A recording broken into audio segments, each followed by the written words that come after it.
2008 metų spalis. Žinomas Kroatijos žurnalistas Ivo Pukaničius baigia darbo dieną ir juda savo automobilio link. 10 minučių po 6.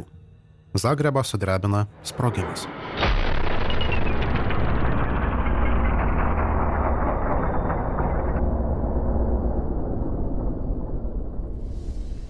Prie Pukaničiaus Lexus padėta bomba nusineša tiek žurnalisto, tiek su jo buvusio kolegos gyvybės.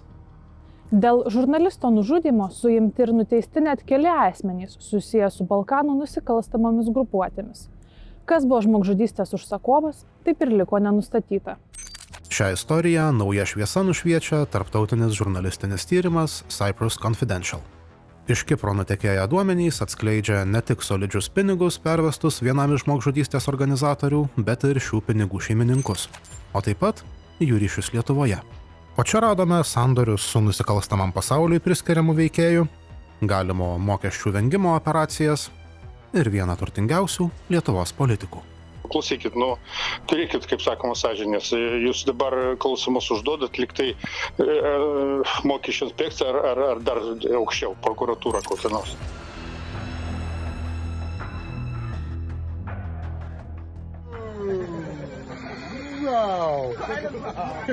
Susipažinkite. Valerijus Stankevičius. Vienas turtingiausių Lietuvos politikų, daugiau nei 6 metus dirbęs Vilniaus miesto taryboje. Aš, Valerijus Stankevičius, prisiekiu gerbti ir vykdyti Lietuvos Respublikos konstituciją ir įstatymus sąžiningai, atlikti visos savivaldybės tarybos nario pareigos ir susilaikyti nuo veiksmų pažeidžiančių gyventojų teisės ir viešuosius interesus. Tai padeda man Dievas. Nuo praėjusių metų spalio Stankevičius užima aukštas pareigas Sauliaus Skvernelio vadovaujamos Demokratų sąjungos vardan Lietuvos Vilniaus skyriuje. Multimilijonierius žinomas dėl savo verslo – Helios grupės, veikusios ir tebeveikiančios elektronikos, nekilnojamojo turto ir energetikos sektoriuose. Helios grupė ir su ją susijusios įmonės visuomeniai pirmiausiai buvo žinomas kaip lietuviškas verslas. Ir tai buvo tiesa. Tiksliau, pusė tiesos. Nutekėję Kipro finansinių paslaugų kompanijos Merit Servus duomenys atskleidžia ne tik Stankevičiaus verslo imperijos užkulisius, bet ir šešėlyje buvusius politiko partnerius. Verslo imperiją Lietuvoje Stankevičius sukūrė kartu su Bulgarijos milijonieriumi, pagarsėjusiu įtarimais dėl šnipinėjimo šaltojo karo metais ir neseniai įvardintų kaip žmogus, iš kurio kišenės dideli pinigai sumokėti Ivo Pukaničiaus nužudymo organizatoriui. Nuo šio asmens ir pradėkime. Ognionas Bozarovas – ryški ir prieštaringa Bulgarijos verslo padangės žvaigždė. Milijonieriaus biografiją galima rašyti pradedant nuo šaltojo karo. Praėjusio amžiaus 9-ame dešimtmetyje būsimas milijonierius įsivėlė į skandalą Jungtinėse valstijose, kur jis buvo įtariamas bandymu apeiti draudimus ir išgabenti vakarietiškas technologijas į Sovietų bloką. Po rytų bloko griūties Bozarovas netruko tapti tyliu ir paslaptingu milijonieriumi, plėtojančiu statybas ir kitus verslo projektus tiek gimtojoje Bulgarijoje, tiek už jos ribų. General Pioneer. Taip vadinasi mįslinga Mergelių salose registruota kompanija, iš kurios nemenkai pralobo Slobodanas Diurovičius. Kriminalinio pasaulio autoritetas pravarde kardinolas, nuteistas 23 metų laisvės atėmimo bausme už žurnalisto Ivo Pukaničiaus žmogžudystės organizavimą. Diurovičių siunčiant už grotų, teisėsaugos dėmesio centre atsidūrė paslaptingas 780 000 eurų mokėjimas į žmogžudystės organizatoriaus sąskaitą atkeliavęs kelios savaitės prieš nužudymą. Pinigai atkeliavo būtent iš General Pioneer, įmonės, kurios savininkus uoliai slėpė Mergelių salų jurisdikcijos garantuojamas konfidencialumas. Apklausiamas žmogžudystės organizatorius pinigų šaltinio neatskleidė. Jis pasakė pinigus gavęs iš draugo Bulgaro už pagalbą tvarkant statybos leidimus vienam sklypui Belgrade. Praėjus 14 metų, turtus Diurovičiui sukrovusi statybvietė atrodo štai taip.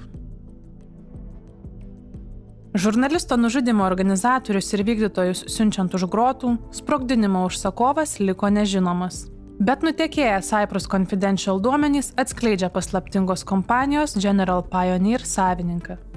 Tai Ognionas Bozarovas. Bozarovas neatsakė į mūsų kolegų klausimus apie jo ryšius su sovietmečio epochos žvalgyba. Kiek plačiau milijonierius pasisakė apie savo verslo operacijas, o tiksliau apie pinigus Ivo Pukaničiaus nužudymo organizatoriui. А познавате ли господин Слободан Джурович? Слободан? Не, може да познавам, но като в смисъл по-кратко име или на това. А помните ли кой е наредил през октомври 2008 година превод на $780 000 към господин Джурович, към сметка на господин Слободан Джурович в Монтенегро? Аз не съм нареждал такъв превод. General Pioneer vardas atvedė ir iki Lietuvos.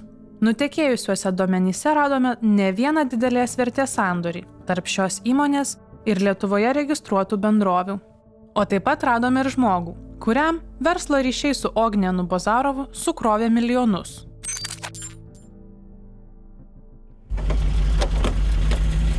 Į Konarskio gatvę kiek?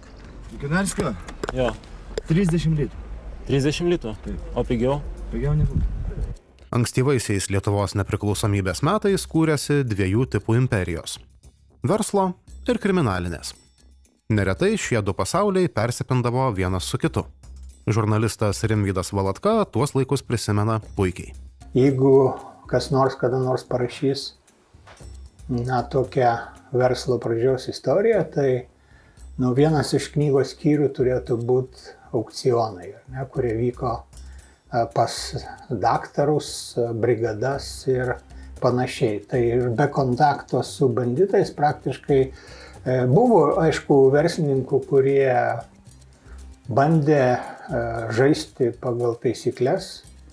Valstybė labai silpna buvo ir tų taisyklių negarantavo, bet tada jie turėdavo problemų. Tai iš granatsvaidžio būdavo šaunama į kokią dviejų brolių krautuvę, tai kas nors žudavo, mirdavo, išnykdavo ir panašiai. Tai turbūt, kad nemaža valstybės turto dalis, sunku pasakyti kokia, bet tikrai didesnė nei pusė, perėjo iš valstybės į privačias rankas būtent per tarpininkus banditus. Būtent laukiniais 90-aisiais savo imperiją statyti pradėjo ir pagrindinis mūsų pasakojimo personažas.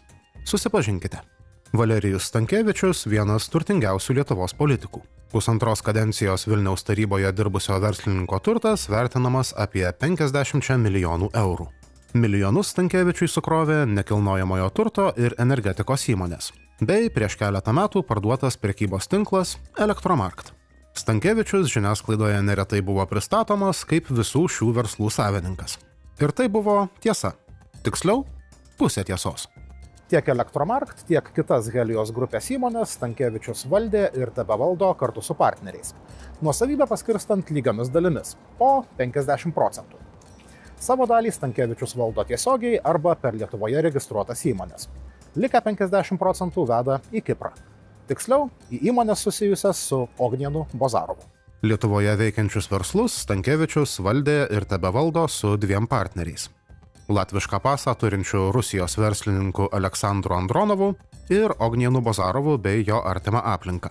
Registrų centrui pateiktais duomenimis daugelio Helios grupės įmonių galutiniais naudos gavėjais šiuo metu nurodomi Stankevičius, Andronovas ir Bozarovo dukra Lidija. Jūs kada viešai neskelbėt, kad čia ponas Bozarovas su ponu Andronovu taip pat yra naudos gavėjai? Žinokit, ten yra pakeitimų visokių būna ir aš tikrai nenoriu dabar komentuoti, kas ten vyksta su ta kita pusė, sakysim taip. Valerijus Stankevičius teigia tik iš sienos sužinojęs apie Ognjeno Bozarovo ryšius su Kroatijos žurnalisto nužudymo organizatoriumi. Pirmą kartą girdžiu. Negirdėjote apie tai? Ne, negirdėjau iš viso. Tai turbūt su ponu Bozarovu pastaruoju metu ryšio nepalaiko? Ne, absoliučiai neturiu ir esu ne akcininkas ir nežinau.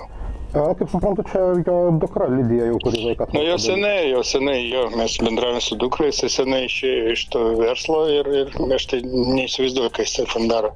Bet kiek man žinoma, jis ten jau pensininkas jau. Rimvydo Valatkos vertinimu, tokie verslo partnerio ryšiai šešėlį meta ir ant Stankevičiaus.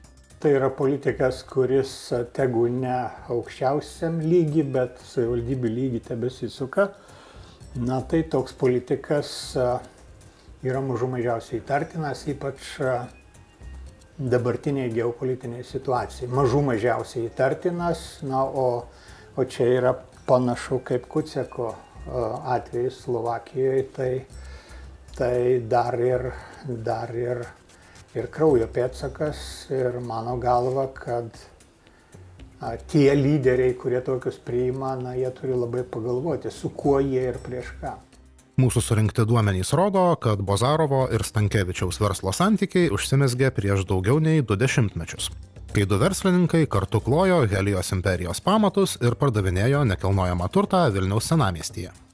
Ne bet kam, o veikėjui siejamam su mafija. Ponas Genadijus Paškelis jums girdėtas? Mes sportavom kartu.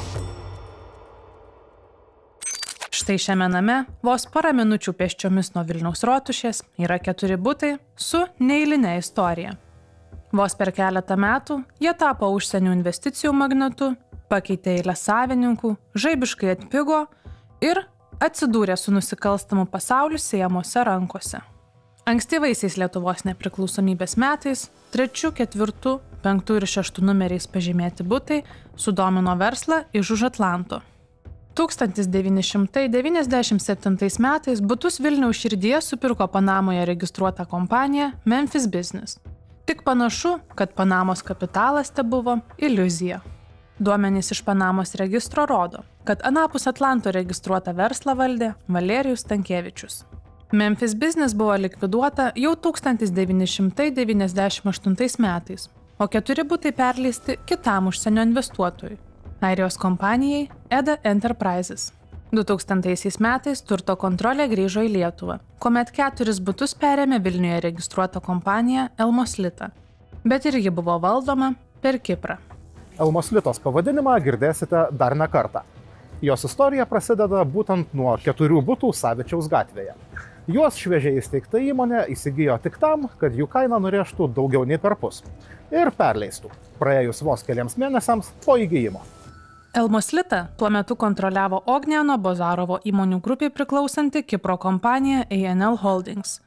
2000 metų rudenį įgytus butus Bozarovo verslas nutarė parduoti jau tų pačių metų žiemą. 2000 metų gruodį buvo parengtas dokumentas, kuriuo Elmos Litai nurodoma 4 butus Savičiaus gatvėje parduoti už 500 000 litų arba daugiau. Bet pakako vos mėnesio, kad kaina nukristų daugiau nei perpus. 2001 metų sausio 3 dieną sprendimas parduoti butus buvo perrašytas, prie kiekvieno iš jų nurodant konkrečią pardavimo vertę. Visi 4 butai atpigo ženkliai, nuo 500 000 litų iki 200 000. Čia kurie metai? 2001.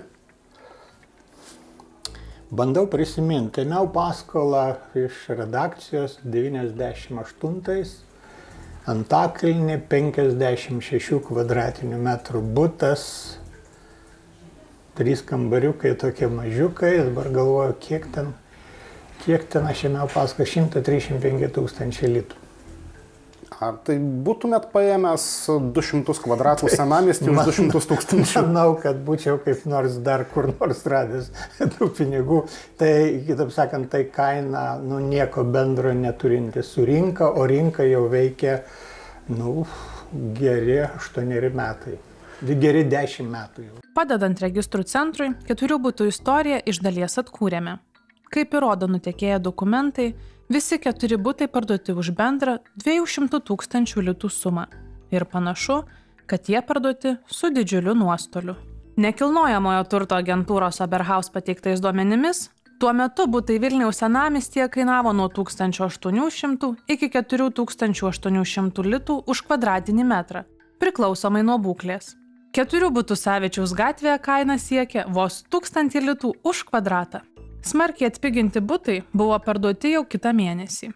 3 iš 4 butų įsigijo Genadijus Paškelis, su Vilniaus brigados autoritetu Igoriu Tiomkinu siejamas veikėjas. Valerijus Stankevičius nepaaiškino, kodėl butai senamiestyje buvo parduoti smarkiai sumažinta kaina. Tačiau Genadijaus Paškelio pavardę prisiminė puikiai. Ponas Genadijus Paškelis jums girdėtas? Mes sportavom kartu. Čia vieša buvo informacija, berods Dailiaus Dargio knygą, kad jisai buvo su Vilniaus brigados siejamas. Žinokit, čia, klausykit, čia jūs mano asmeninį gyvenimą norite, ar kaip aš nesupratau, viskas čia sužinoti. Aš buvau sportininkas, jisai buvo sportininkas vaikystėje, mes kažkada bendravom, buvo po 18-20 metų, mes kartu armijoje tarnavom. Įmonės tuos butus pirko gerokai brangiau, negu vėliau buvo ponui Paškeliui parduota. Kokie čia neatsimenu iš viso. Rimvydo Valatkos vertinimu, sportavimas su kriminaliniam pasauliui priskiriamu veikėju šitą pasako ir apie patį Stankevičių. Turbūt, kad su juo sportavo dar kokie 10-12 vyrukų tuo metu, kažkodėl tai jie į tenderį nepateko, ar ne?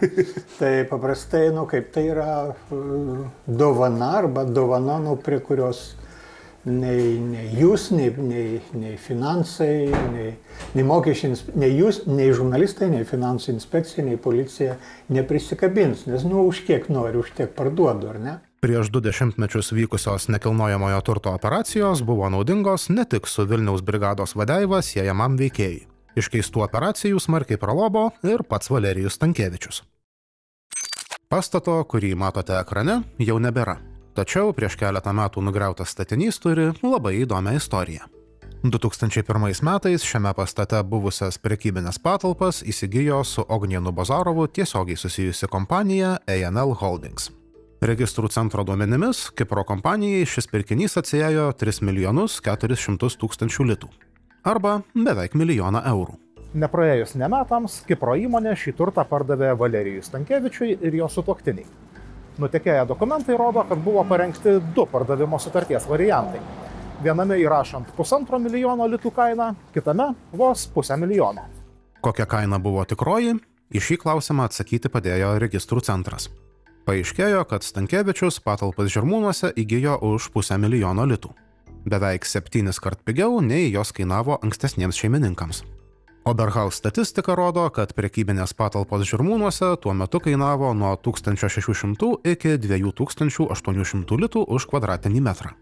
Net žemiausia kvadrato kaina 2000 kvadratinių metrų patalpoms siektų 3 200 000 litų. Maždaug tiek, kiek jos ir kainavo Kipro įmoniai. Ir 6 syk brangiau, nei jos atsiėjo Valerijui Stankevičiui. Ir tai dar ne viskas.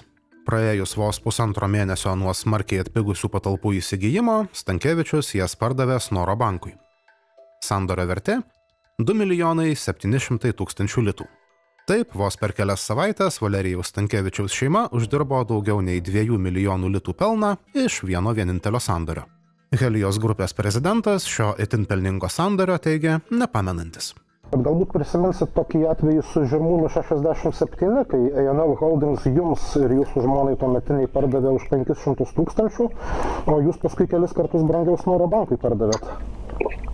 Neatsimenu, čia jau prieš 20 metų gal ar per kiek buvo. Bet ši istorija ne tik apie senus laikus ir ne tik apie 4 butus ar nugriautą pastatą Žirmūnuose. Ji taip pat sukasi apie didelius pinigus, kurie nepateko į valstybės biudžetą. 2008 metais Helios grupės vardas jau buvo gerai žinomas Lietuvos verslo padangėje. Įmonių grupė didelė dalimi koncentravosi į nekilnojamojo turto sektorių ir statybas. Būtent šiame sektoriuje veikia ir tebeveikia bendrovė Stanvara, registruota štai šiame pastate. 2008 metais Stanvara užsiėmė ne tik statybomis. Bendrovė tapo savotiškų bankų savo akcininkams, paskolinusi milžiniškas pinigų sumas. Tačiau bankai paskolas reikalauja gražinti, o Stanvara tokio poreikio nejaučia jau 15 metų. Tarp nutekėjusių dokumentų radome paskolos sutartį, pagal kurią Stanvara 2008 metais savo akcininkams iš Kipro paskolino 2 milijonus eurų. Tokią pat 2 milijonų paskolą gautą tą pačią dieną viešai deklaravo ir Valerijus Stankevičius. Paskola, išduota Kipro įmonei Desinko Investments, turėjo būti gražinta per 7 metus. Skolos per tą laiką negražino nei Kipro įmonė, nei Stankevičius. 2015 metų pradžioje Stanvaros valdyme įvyko pokyčiai. Valerijus Stankevičius savo dalį išlaikė, bet su nauju partneriu, kita Kipro kompanija Lake King Holding. Ji perėmė ne tik akcijas, bet ir pareigą gražinti 2 milijonų eurų paskolą ir beveik 400 000 eurų prisikaupusių palūkanų. Ar skola buvo gražinta? Turbūt atspėjote. Keičiantis akcininkams, paskolos gražinimo terminas buvo beveik pasibaigęs. Tačiau užuot siekusi atgauti milijoninę sumą, Stanvara sutiko pratęsti paskolos grąžinimo terminą dar 5 metams. Šis terminas baigėsi prieš keletą metų. Bet 2020 metais Stanvara sutiko skolos grąžinimą atidėti iki 2025. Kaip ir Kipro įmonė, Valerijus Stankevičius prieš 15 metų iš Stanvaros pasiskolino 2 milijonus eurų. Ši skola verslininką lydėjo ir per abi jo kadencijas Vilniaus taryboje. Tačiau Valerijaus Stankevičiaus paskolos istorija kiek kitokia, nes politiko skola tiesiog dingo. Politiko karjerą Valerijus Stankevičius pradėjo 2015 metais su nušalinto prezidento Rolando Pakso partija Tvarka ir teisingumas. 7 000 eurų partijai paaukojęs verslininkas į Vilniaus tarybą išrinktas nebuvo, bet jau 2016 metais tapo jos nariu, anksčiau išrinktiems tvarkiečiams patekus į Seimą ir atlaisvinus kėdes sostinės taryboje. 2019 metais Stankevičius pakeitė partiją ir į Vilniaus tarybą kandidatavo jau po Artūro Zuoko vėliava. Tuomet į Lietuvos Laisvės sąjungai verslininkas paaukojo 11 000 eurų ir buvo perrinktas į miesto tarybą, skambant kaltinimams dėl balsų pirkimo. Vilniaus miesto savivaldybėje perkant rinkėjų balsus už Artūro Zuoko ir Vilniečių koaliciją Laimingas Vilnius iškeltą Vilniaus miesto savivaldybėje numeris 57 kandidatą Valerijų Stankevičių buvo padaryti šiurkštūs Lietuvos Respublikos savivaldybių tarybų rinkimų įstatymo 6 straipsnio 1 dalies pažeidimai. Dėl įtariamo balsų pirkimo prarastą tarybos nario mandatą politikas atgavo per teismus. Bet ši istorija ne tiek apie Stankevičiaus politinę karjerą, kiek apie politiko skolas, metų metus deklaruotas rinkėjams. Kandidatuodamas su tvarkiečiais, Stankevičius deklaravo turintis daugiau nei 3 milijonus eurų negrąžintų skolų. Jau 5,4 milijono jis deklaravo 2019 metais, siekdamas perrinkimo į Vilniaus tarybą su Artūro Zuoko sąrašu. Tuomet Stankevičius tiksliai nurodė ir pagrindinį šių skolų šaltinį. 2008 metais iš Stanvaros paimta 2 milijonų eurų paskolą. Ta paskola taip ir negrąžinta po šiai dienai, kaip suprantu, nei jūsų, nei pono Bazarovo. Jo, bet čia tai visai bankas jo mums skolina, iš tikrųjų taip buvo. Bankas skolino ar Stanvara skolino? Bankas paskolina Stanvaroj, o Stanvara paskolina akcininkams. O tai čia sakykit normalu, kad įmonė 15 metų neprašo grąžinti paskolos ir jau beveik 1,5 milijono. Žinokit, mes praėjom visus mokesčius, visus tyrimus, kaip sakoma, čia yra normalus ir čia buvo paskola ne kažkokia kieno ten ar mokesčių slėpimas ar dar kažkas, čia ir buvo bankų paskola būtent akcininkams ir buvo taip ir nurodyta. Tai šiuo atveju viskas teisingai pagal, kaip sakyt, normalumą. Solidų nesugrąžintų skolų kraitį Stankevičius deklaravo ir eidamas tarybos nario pareigas. Tačiau jau kadencijos viduryje vienas turtingiausių Vilniaus politikų buvo nusikratęs beveik visos paskolų naštos. 2021 metais Valerijaus Stankevičiaus deklaruoti įsiskolinimai nesiekė nė 300 000 eurų. Ar tai reiškia, kad paskola bendrovei Stanvara buvo grąžinta? Stankevičius sako, skolą grąžinęs iš dalies. Jūs dar tarybos nariu būdamas tą paskolą deklaravot ir berods 2021 metais jau nurodėt, kad tokio įsiskolinimo nėra, tam truputėlį virš 200 000 eurų skolai liko. Kadangi grąžinom per dividendus, per visus tas uždarimus, visokius klausimus, tai ta prasme viskas, kaip sakyt, logiškai. Ta paskola pas jūs sudengta, jūs įmonėje grąžino, teisingai suprantu? Nepilnai. Netrukus po šio pokalbio Valerijus Stankevičius patikslino mokesčių inspekcijai pateiktas turto deklaracijas. Deklaruotus įsiskolinimus politikas padidino lygiai 2 milijonais eurų. Kaip tik tiek, kiek siekia neva nepilnai grąžinta paskola. Anot valstybinės mokesčių inspekcijos viršininko pavaduotojo Martyno Endrijaičio, iš politikų deklaracijų dingstančios didelės skolos labai retas reiškinys.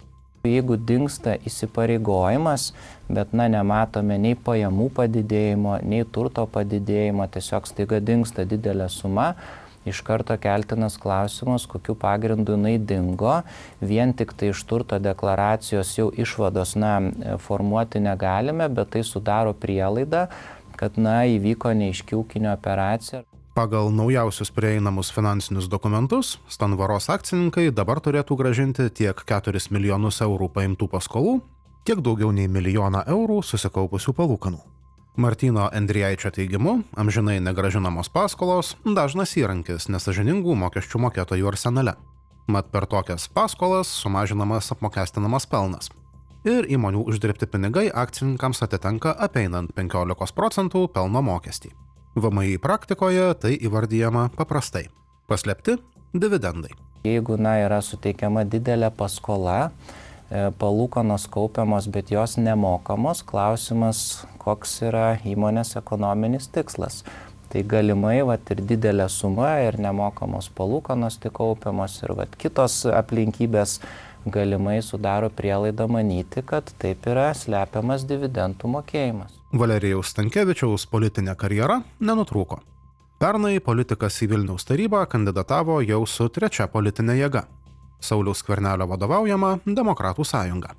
Beveik 16 000 eurų į rinkimus investavęs Stankevičius išrinktas nebuvo, nes Demokratų sąjunga Vilniuje patyrė fiasko ir negavo ne vieno mandato. Tačiau Helios grupės savininko pozicijos partijoje stiprėja. Pernai rudenį jis išrinktas į Demokratų sąjungos Vilniaus skyriaus valdybą. Bet pernykščiais rinkimais nesibaigia nei Valerijaus Stankevičiaus istorija, nei pinigų sumos, į jo ir jo partnerių kišenes nukeliavusios apsieinant be pelno mokesčio. Taigi, atsukime laikrodį ir keliaukime į 2014 metus. Jau minėjome, kad bendrovės Elmos Lita vardas susijęs ne tik su 4 butais Vilniaus senamiestyje, prieš daugiau nei 20 metų perleistais į labai įdomias rankas.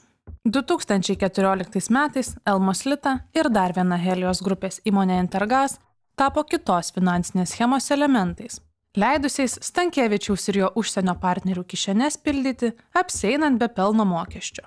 Elmos Lita ir Intergas paėmė milijoninės paskolas iš Šiaulių banko. Abiejų įmonių savininkai Valerijus Stankevičius ir Kipro kompanija A&L Holdings už šias paskolas laidavo įkeisdami savo valdomų įmonių akcijas.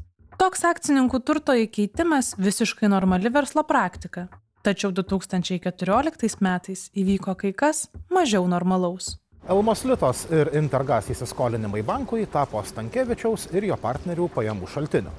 2014 m. Liepą tą pačią dieną sudarytos 2 sutartys, pagal kurias 2 Helios grupės įmonės įsipareigojo savo akcininkams tais pačiais metais sumokėti 500 000 eurų. Panašaus dydžio mokėjimus įtvirtinant ir keletui metų į priekį. Už ką? Už tai, kad akcininkai banko įkeitė savo turimas akcijas. Vėlesniais metais mokėjimai Stankevičiui ir jo partneriams buvo pristabdyti. Intergas atveju patys įmonės savininkai pripažino, kad operacijos nutraukiamos dėl sunkios verslo finansinės padėties. Tai jeigu turime tokią situaciją, tai tiesiog visada mokesčių administratorius mokesčių teisės prasme vertina ekonominį turinį. Tai yra akcentas, ar tokie veiksmai yra susijęs su įmonės ekonominė nauda. Tai tokiu atveju, jeigu matytume, kad yra daroma žala, tai galimai tai yra nesusiję ir būtų taikomas tada turinio viršenybės prieš formą principas, atkuriamos tikrosios aplinkybės, kurios reiškia, kad tokių išlaidų įmonė negali atskaityti iš apmokestinamojo pelno, jos laikomos dividendais, o dividendai yra apmokestinami, jeigu jie būtų mokami fiziniam asmeniui, 15% gyventojų pajamų mokesčių. 2019 metais duoklė akcininkams sumažinta iki 20 000 eurų kas mėnesį. Nutekėję duomenys rodo, kad ši schema veikia iki 2020 metų vidurio. Panašų sandorį 2018 ir 2020 metais sudaryti su dar 2 Helios grupės įmonėmis. Mokesčių inspekcijos vertinimu, tokios sutartys su akcininkais taip pat turi pelno mokesčio vengimo požymių. Tai jau tai galimai rodo prielaidą, kad gali būti, jog tiesiog įmonė tokiu būdu bando paslėpti dividendų mokėjimą ir tiesiog per atsiskaitimą už paslaugas atsiskaito su akcininku, nes vėlgi, jeigu įmonė moka kaip atsiskaitimą už paslaugas išlaidas, tai tokios išlaidos leidžia mažinti apmokestinamąjį pelną. Jeigu būtų mokami dividendai akcininkui, jie negali mažinti apmokestinamojo pelno. Remdamiesi nutekėjusiais dokumentais apskaičiavome, kad Valerijus Stankevičius ir jo partneriai per visas šias schemas galėjo gauti daugiau nei 6 milijonus eurų pajamų. Šiuos pinigus Lietuvos įmonės akcininkams galėjo išmokėti kaip dividendus, tačiau tuomet pirmiausiai būtų tekę sumokėti pelno mokestį, o to jos iš esmės nedarė. Mokesčių inspekcijos pateiktais duomenimis, 3 čia nagrinėjamos įmonės 2014-2019 metais valstybei sumokėjo vos 218 tūkstančių eurų pelno mokesčio. Neretai šio mokesčio iš viso nedeklaruodamos. Solidesnes sumas vėlesniais metais sumokėjo tik Intergas. Jau po to, kai įmonės mokėjimai akcininkams buvo nutraukti. Į klausimą, kiek mokesčių nepateko į valstybės iždą dėl Stankevičiaus ir jo partnerio operacijų, tiksliai atsakyti galėtų tik mokesčių inspekcija. Tačiau nutekėję dokumentai leidžia manyti, kad ši suma gali būti 6-ženklė, o gal ir 7-ženklė. Vat įsivaizduokim, vidutinė šeima, vyras ir žmona gavo algas, nuvažiavo į prekybos centrą, pripirko pilną šaldytuvą maisto, ar ne, vaikams ko nors skanesnio, geresnio, ir taip konservų, kad būtų su atsarga, ar ne. Ir štai ateina bičas, verslininkas su savo schema, atidaro šaldytuvą, suėda pirmiausia tai, kas skaniausia, kas vaikam atidėta. Paskui, ko nesuėdė, susigrūda į krepšį ir išsineša. Ir išėjęs sako, čia mes tokią schemą turim, ar ne? Tai kaip žmonės jį pavadintų? Jį pavadintų vagim, ar ne? Savo ruožtu Valerijus Stankevičius prisiekinėja nuo valstybės nenusukęs nė cento. Kiek reikia, tiek ir moku. Kiek man pasakyta. Tikrai nesigilinu į visus tos finansus. Tai visos šitos operacijos, jos nebuvo sukurtos tam, kad dirbtinai įmonių pelningumas sumažintų. Tikrai ne. Valerijus Stankevičius taip pat patikino, kad VMI nekartą tikrino tiek jį, tiek jo valdomas įmonės. Paklaustas, ar mokesčių inspektoriams pateikė ir paslaugų sutartis, pagal kurias gavo didelius pinigus iš Elmos Litos ir Intergas, jis tvirtino, tai padaręs. VMI informacija kiek kitokia. Anot mokesčių inspekcijos patikrinimų tikrai būta, bet jokie papildomi mokesčiai Stankevičiaus įmonėms nepriskaičiuoti. Be to, bendrovė Intergas nuo 2014 metų apskritai nebuvo tikrinama nė karto. Taigi ir sutarčių tarp šios įmonės ir Stankevičiaus VMI greičiausiai neprašė. Apie mokestinius klausimus pasikalbėti norėjome ir su Ognienu Bozarovu. Tik jis su mumis kalbėtis nepanoro. Спасибо для звонка. Не знаю вас, не имею. Я про налоговые вопросы хотел спросить. Не, налоговые нормально. Вы не налоговая инспекция, так что. Taigi sužinojome, kad vienas turtingiausių Lietuvos politikų savo verslo imperiją kūrė su tyliu partneriu, kurio finansinės operacijos veda ir iki krauju suteptų rankų. Taip pat sužinojome, kad Valerijus Stankevičius sportavo su nusikalstamam pasauliui priskiriamu veikėju, pralobo iš keistų nekilnojamo turto sandorių ir dalyvavo operacijose, kurios turi mokesčių vengimo požymių. Ar tokie faktai reiškia milijonieriaus politinės karjeros pabaigą? Rimvydo Valatkos vertinimu nebūtinai. Kaip turėtų reaguoti politinė aplinka ir apskritai kokios yra pono Stankevičiaus politinės perspektyvos tokia šviesai?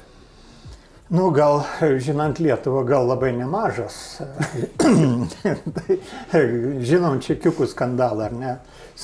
Nėra savivaldybių tarybų nario, beveik nėra, ne?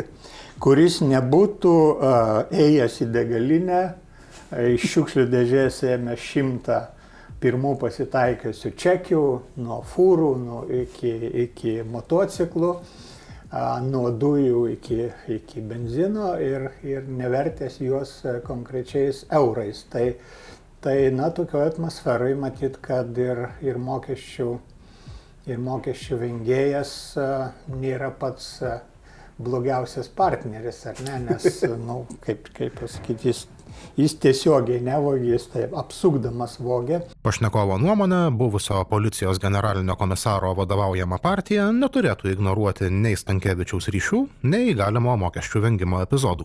Keisčiausia yra tai, kad jis sukasi partijoje buvusio generalinio komisaro, buvusio vidaus reikalų ministro, buvusio ministro pirmininko partijoje. Tai yra tos 3 vietos valstybėje yra, kaip čia pasakyti, turi organizuoti kovą su mokesčių vagimis. Demokratų sąjungos lyderis Saulius Skvernelis į politiką atėjo iš teisėsaugos, kur buvo pakilęs ir iki policijos generalinio komisaro pareigų. Ar Skvernelis vis dar mano, kad Stankevičius vertas mūsų žmogaus titulo? Paklausėme jo paties. Pats ponas Stankevičių pažįstat? Ne, nepažįstu šio. Finansinės operacijos iš Kipro nutekėjusios rodo nemažai mokesčių vengimo požymių tiek iš pono Stankevičiaus pusės, tiek iš jo partnerių. Tai kokia būtų jūsų pozicija? Na, tai jeigu tokie bent jau kažkokie tai įtarimai ir požymiai yra ir bus kažkokių faktiniam aplinkybėm pagrįsti, tai turbūt situacija labai aiški, ne vieta su mumis būti. Švietimas, sveikatos apsauga, kultūra – tai tik kelios sritys, kurios nukenčia nuo mokesčių vengimo.